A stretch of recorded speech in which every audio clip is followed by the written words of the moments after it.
love the channel and find it useful in becoming a happy retiree. Subscribe today. We've been talking today about stocks being at these all-time highs. Dow over 22,000, but something doesn't just feel right. Something doesn't feel just right. And there's just this angst in the air still. All-time highs, market, but there's really kind of an all-time high in skepticism because the economy, this 39-mile-per-hour economy that we're in, doesn't quite match up to this gangbuster stock market that we're in. Now, from a perspective of, yes, we've continued to hit all-time highs.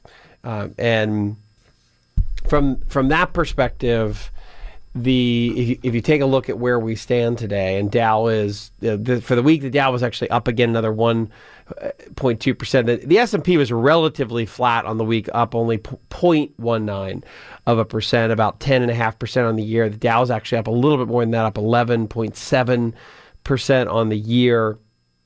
But it's not as though it's been rocketing higher. It's been these just tiny, we had a all-time high, I want to say it was sometime this week, where I doubt by 5 points on the Dow. So it's not as if we've had these monster jumps. It's not been leaps and bounds. It's just been creeping slowly, ever so slowly, higher and higher. So that's the position that we find ourselves in. But at the same time, it doesn't feel, it may not feel as good as it looks on paper because the economy itself, for most of us, doesn't feel like it's the best it's ever been, or the economy itself is necessarily at an all-time high. So it creates this feeling of unsettled. We're a little unsettled and it's suspect. Wait a minute, I don't know if this adds up.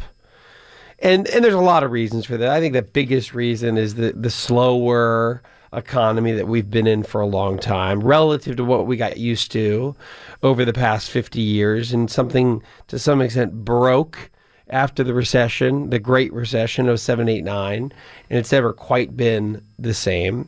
The economy's been slightly hobbled. It's been improving, but the stock market, of course, has been kind of growing at a faster clip than the economy itself.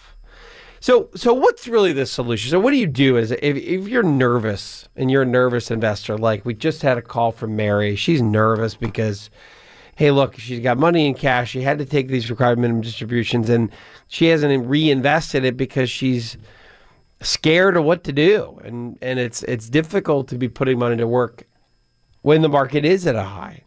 And the bond market is where it is, where we're getting the 10-year treasury is less than 2.5% a year.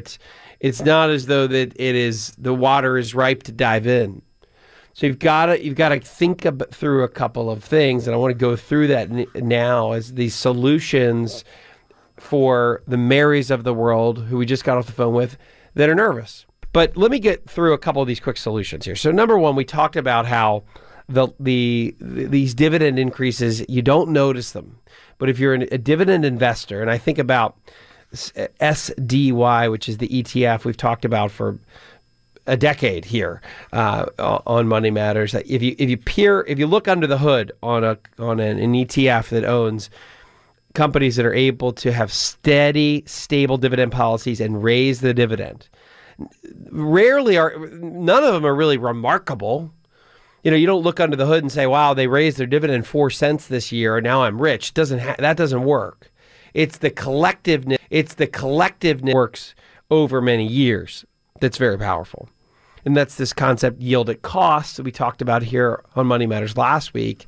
This week, I'm looking at some of the actual dividend increases, and you go peer under the hood of an SDY, you're going to see companies like Caterpillar and Consolidated Edison, the utility company, and Chevron, and all of them have been able to just slowly ratchet their dividend payout. They creep higher.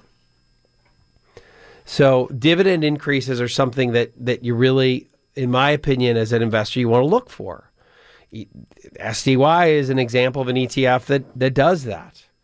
So you don't notice it, but those dividend and they're slow. Dividend increases are like a turtle crawling through molasses. They just kind of creep slowly forward, even in the best companies, but that's okay. Over time, a lot of distance gets traveled. So the increases are there if you're in the right companies. Some more noticeable than others, but none of them are going to be dramatic. Slow and steady wins the race. And that is one of the key components of trying to get you through this period of angst, is to understand that, hey, there's a lot happening underneath the surface. There's a lot going on underneath the surface that you might not matter, or you might not even necessarily appreciate. We've talked about this. The theme today has been this underlying angst because the economy, or the feeling of the economy, doesn't seem to quite add up with where the market is, because we keep hitting these all-time highs. So it makes us uncomfortable as Americans. Jobs report, we had a very substantial jobs report, 209,000 new jobs for July. Unemployment rate drops to 4.3%, 16-year low. Great.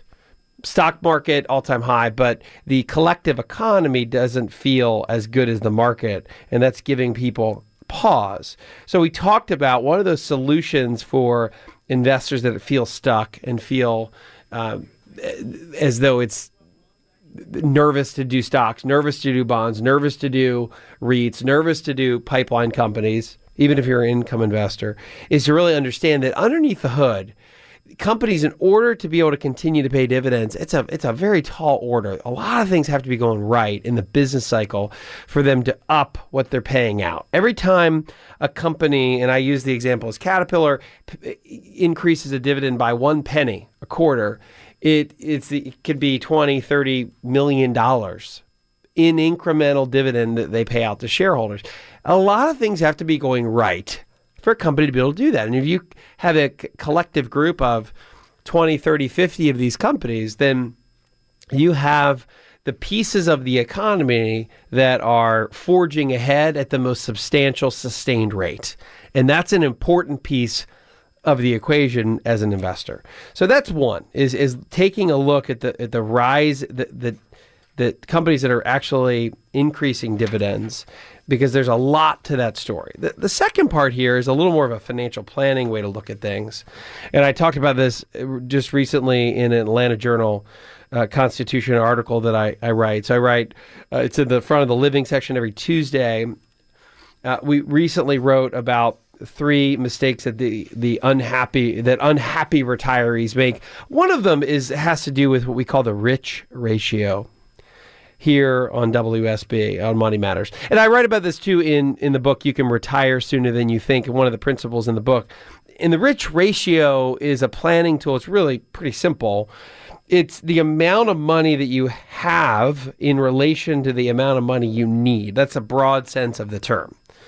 And really, for illustration, you want to look at this with after-tax dollars. So you've got to adjust it for taxes, but it's easy to calculate. You just take the amount of monthly income that you highly likely should have. So if you're going to have a pension, you take your monthly income, so Social Security plus a pension plus any other additional steady stream of income. That could be real estate, rental income.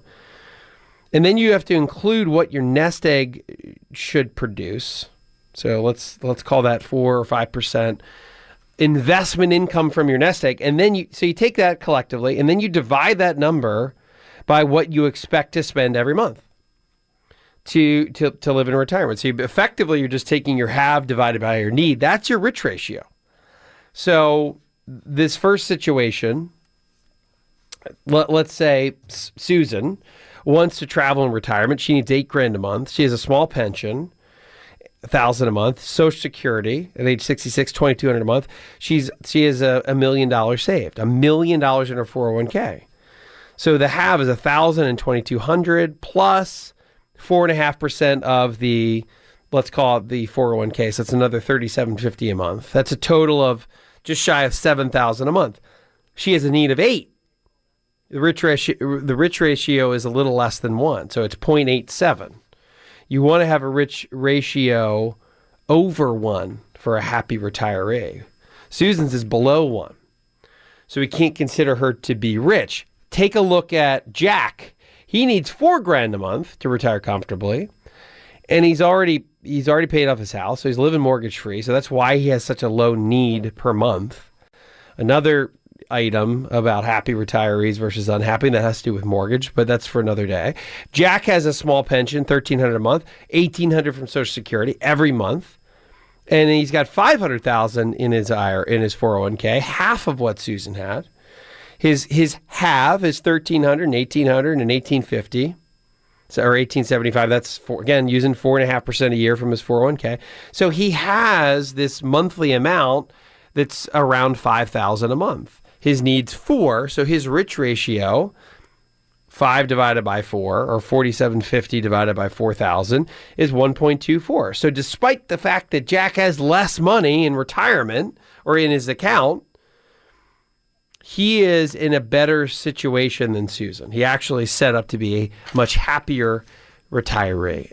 Pretty simple equation here. I mean, you could get a financial plan that's 100 pages, but really that's all it boils down to. It doesn't need to be 100 pages. Hi, I'm Wes Moss, and thanks for taking a minute to hear about what's so different about my new book, You Can Retire Sooner Than You Think. So unlike other retirement books, this book will give you a step-by-step guide, whether you're in your 20s or 30s or 40s or 50s, to learn from what these successful and happy retirees did to get there. I hope you enjoy the book, but more importantly, I know that it'll help you retire sooner than you think.